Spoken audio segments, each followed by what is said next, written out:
Hi everyone, in the last video I have shown how to create simulations of projectile motion. In the video before I have shown how to create simulations comparing motions in one dimension. Today I'm going to show how to create simulations comparing motions in two dimensions. Before we start, I am going to show you the simulation resulting from the code we are learning today. So this is a simulation based on a problem that I have seen in the book Physics, Volume 1 by Resnick, Halliday, and Crane. And the idea is that there is a device that's going to launch a projectile, and at the same time, a target is going to start a motion with free fall. And it doesn't matter the initial velocity of the projectile, it's always going to hit the target. If the initial velocity of the projectile is in the same direction of the line connecting the initial position of the projectile and the initial position of the target. So if you think learning how to make simulations like this could be interesting to your classes, stay until the end of the video and don't forget clicking the like button, subscribing to the channel and activating the bell. So let's start.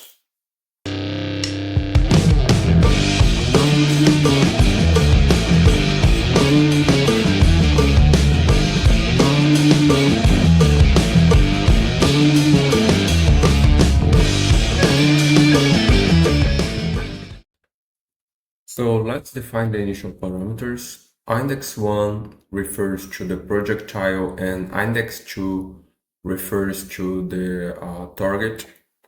So the initial velocity of the projectile is going to be 10 meters per second.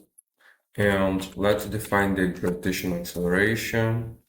And the horizontal component of the target position is going to be 5 meters, and its initial height is going to be 2 meters. And we have to define the direction of the initial velocity of the projectile.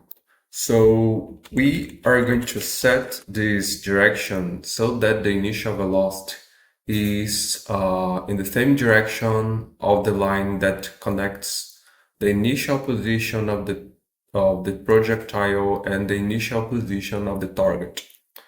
So phi 0 here is going to be the arctangent of 8 divided by x2. Now we can define the functions. First, we're going to define the horizontal component of the projectile position, and it's going to be given by this. And the vertical component of the projectile position is going to be given by this. And the vertical component of the target position, it's going to be given by this. Here. We want to determine the time that the projectile takes to go from its initial position until the horizontal component of the target position. So we can solve this equation. There. And we want to use this to define the maximum time of the animation. And we are going to make the maximum time to this. Before generating the animation, we want to generate a figure showing the first frame of the simulation. So the initial condition, the initial configuration of the system. So I'm going to determine here the maximum value in the horizontal axis. And this is going to be the horizontal component of the projectile position when the time is maximum, and the maximum value in the vertical axis is going to be the initial height of the target plus 0.1 there. And now we can generate this first frame.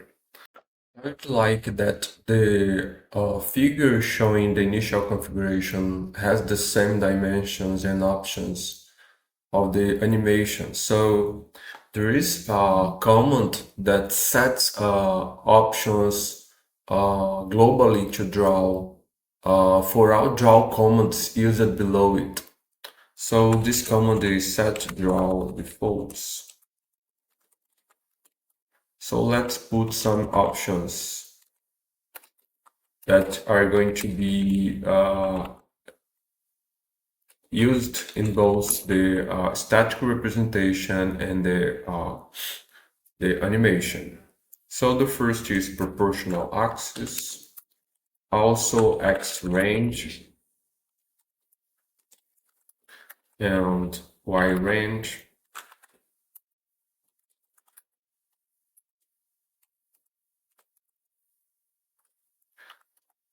Also, let's set point type,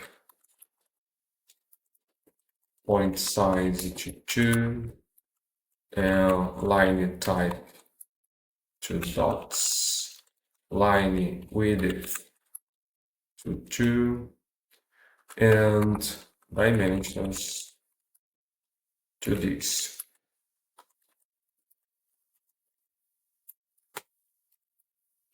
There. So let's now try to generate the static representation. As file name, I'm going to put this. I'm putting one here so that I show the figure and the animation in sequence. So the animation, then the file name of the animation is going to be 2D comp2. As terminal, let's set ng and points to show the initial position of the projectile, and in red we are going to show the target, and let's put here its initial position. And I would like also to generate a line that's going to be in the direction of the projectile initial velocity. So we can draw this line with this function.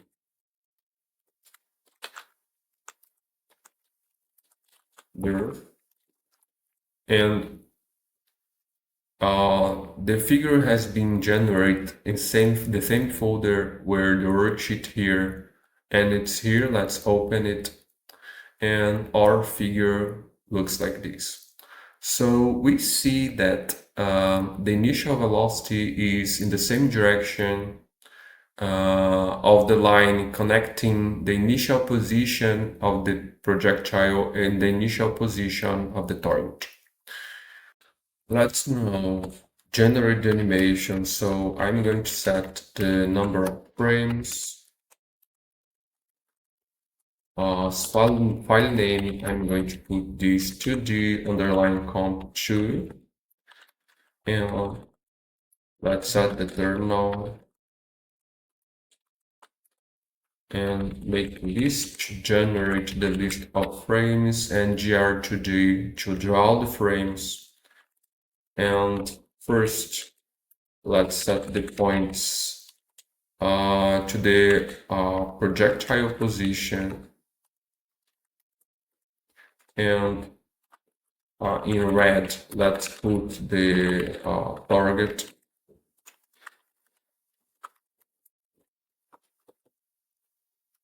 I would like to draw also a line to show the direction of the projectile initial velocity. So this function is going to be the same that